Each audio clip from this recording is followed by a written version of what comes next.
Hey everyone, it's me Beau, back once again with a brand new review. In today's video, I'm going to be taking a look at the 1996 dark comedy Trainspotting.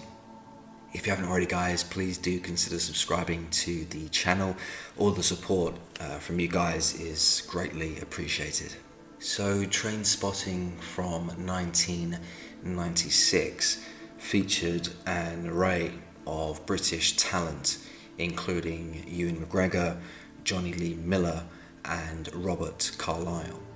Directed by Danny Boyle, this movie is based on the 1993 novel by Scottish writer Irvine Welsh. Now this film was a success upon its release in the mid-90s. As the years have gone on, Trainspotting has attained this legendary cult status as one of the best British movies of all time. I'll just say from the start that I personally love this film and I agree with all the praise it's received over the years. Now, I was first exposed to this film years ago, like maybe 2001, 2002? I don't know, it was somewhere around that time. And I remember watching Kerrang TV and one day seeing the Iggy Pop music video for Lust for Life. The song itself was featured on the Trainspotting soundtrack, and the music video featured footage from the film spliced in with Iggy Pop clips. So yeah, I saw bits of the film here and there, and while I was intrigued, it was like several years later that I actually sat down and watched the whole thing. So Trainspotting followed the character Mark Renton, played by Scottish actor Ewan McGregor. Renton, a smackhead junkie from Edinburgh, attempted to kick his drug habit in search of a better life. His struggle to stop using heroin subsequently affects his relationships. His friends, Sick Boy, played by Johnny Lee Miller, and Spud, played by Ewan Bremner, were also heroin users, continually chasing their next high with no desire to quit. Now, despite wanting to clean up, Renton didn't want to abandon his friends. So the film showcased Renton's struggle to quit heroin while trying to maintain relationships and make something of himself. And I have to say, the chemistry between each cast member was very well done, with each of the characters' relationships well established. Robert Carlyle played the character Begbie, a violent alcoholic who didn't touch heroin. The character exuded a real sense of danger and had this ominous presence about him. The character was also quite funny at times, a loose cannon, if you will. The scene where Begbie got drunk and chucked his empty beer glass on a random woman was very entertaining stuff. Watching it from the outsider's perspective, you can find the humour in it, but in reality, there's no way you would really want to hang around with this guy. I mean, it'd be an absolute nightmare. Actor Kevin McKidd played Tommy, another friend of Renton's who also stayed away from drugs. The Tommy character had perhaps the saddest storyline within the movie, starting out happy with a job, a girlfriend, only to end up a junkie, HIV positive. When we first see Tommy, you never really get that impression he would resort to hard drugs, but through various circumstances, Tommy makes a series of bad decisions. And the idea of choice, choosing the right path, is a theme that this film plays around with. The characters had a choice to either succumb to their desires, symbolized in the film through the use of heroin. The other option was to pursue life, which in part enslaved the characters to the system through debt, taxes, and employment. So I guess the film does kind of paint a bleak picture of everyday life, like a lose-lose situation. In reality, life is a balance, and messing around with heroin is definitely not the right answer. So what's interesting about Trainspotting is that Renton narrated throughout the whole film, sharing his thoughts and feelings on the world. We learn about Renton's difficulties with the social pressures to get clean and his ill-perceived notion that life would be boring without heroin. Yeah, the narration helped propel the story along and offered the audience a chance to really understand the character more. The film's ending, for example, it just doesn't work without some insight into Renton's thought process and underlying ethos. Taking a closer look at the scene where Renton goes cold turkey at his parents' house, I have to say the whole sequence was brilliantly executed by director Danny Boyle. Renton was sick and tired of the druggy lifestyle he'd become accustomed to, and yeah, he wanted change. Renton's withdrawal hallucinations that we saw had this really creepy, surreal vibe to them. At one point, he was really struggling, and it very much felt like a fever dream of sorts. There was one particular shot of a baby up on the ceiling crawling towards Renton, which I found to be quite disturbing. Yeah, I've never involved myself with hard substances like heroin, but imagine getting hooked on that and then having to go through all the withdrawals. Like, no thank you. The scene with all its imaginative imagery still managed to get the point across that getting clean is no easy feat. It's painful, it's exhausting, and it's really a situation that you want to avoid.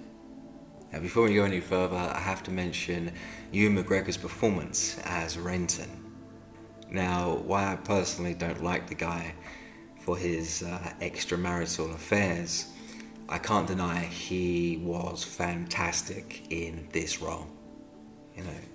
It was a career-defining role for him, and it totally made sense why this film catapulted him into the mainstream. If you think about it, whoever was going to play Renton needed to fully commit to the role, and McGregor did just that. I don't know about his eligibility, but McGregor should have received an Oscar nomination for his work in Trainspotting.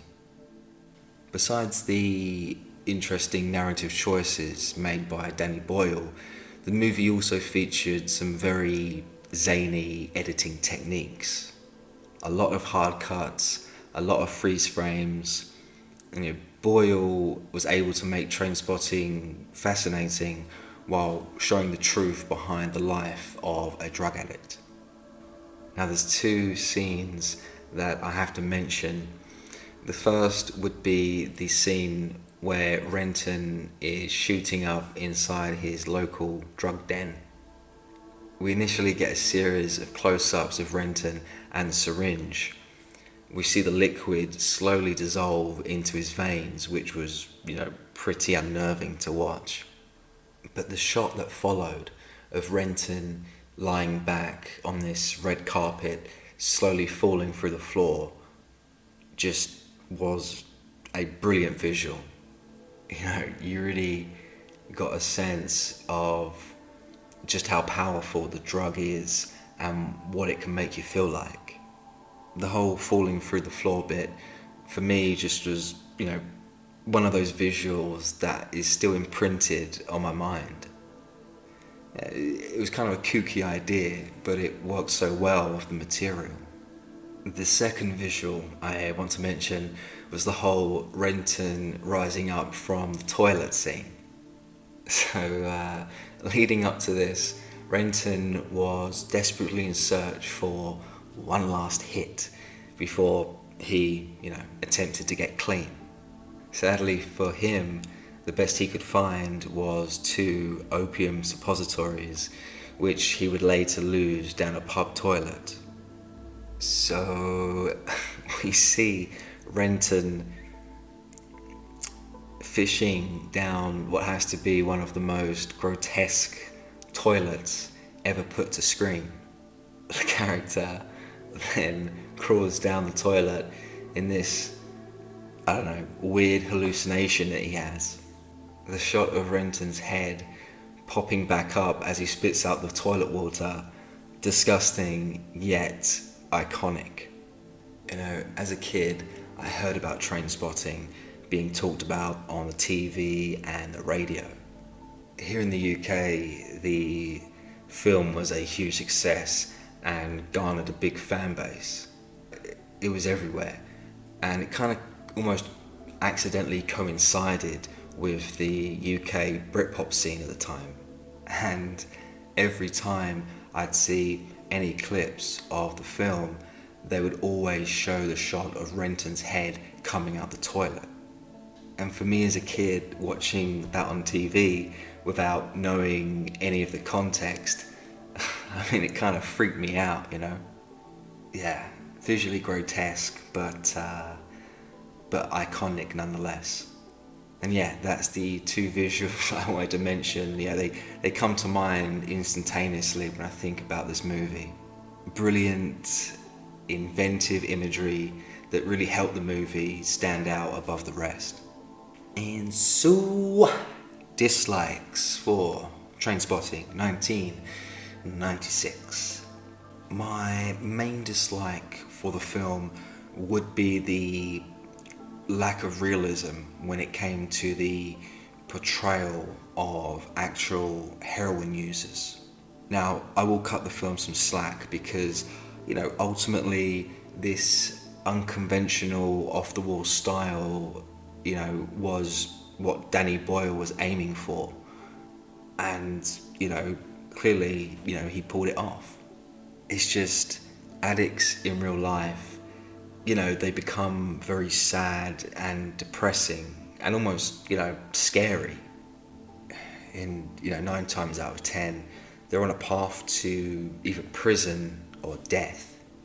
They are shells of their former selves, and they don't tend to be very witty or intelligent like Renton was, for example. Trainspotting showcased the sordid, junkie lifestyle, but at the same time glossed it over with funny dialogue, dark comedy, and imaginative visuals.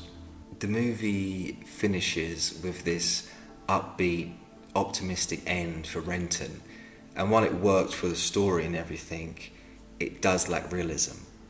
I also think that the movie ignored the potential long-term damages such a toxic lifestyle could bring.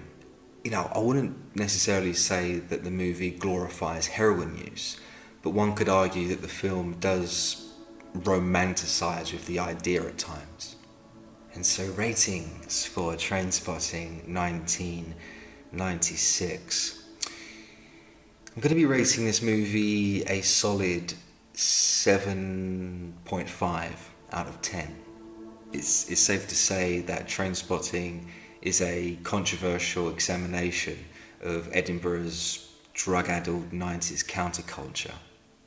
The film is both gritty and dark, 2 qualities that are ever increasingly rare in Hollywood movies today. I guess you could kind of say that Trainspotting is this disturbed masterpiece of sorts. Danny Boyle's rough and rugged direction mixed with this witty script and memorable visuals all aligned perfectly. Boyle's direction was very outside the box with how he depicted this group of immoral junkies in this immoral world he created. Even now, it's one of the best British films ever made. And I'm not even a massive fan of Danny Boyle, but, credit where credit's due. It really has stood the test of time with its dark humour and brilliant screenplay. All the actors delivered in their respective roles, with Ewan McGregor being the key standout. Even now, young kids, the Gen Zers of the world, are discovering Trainspotting for the first time, and it's still culturally significant. I actually saw the sequel, T2, a couple of years back when it was released, and while that has some good scenes in it, it pales in comparison to the original. Likely you have seen it, and if you have, please let me know your thoughts in the comment section below. For those who may have not seen it, I highly recommend it. It's only about 92 minutes, so the pace is pretty quick, and yeah, it's worth your time. Anyways, that's all from me today, guys, in this review. Hope you have enjoyed it. Don't forget to subscribe, and I will be back very soon with more cult movie reviews. Take care, guys. Bye-bye.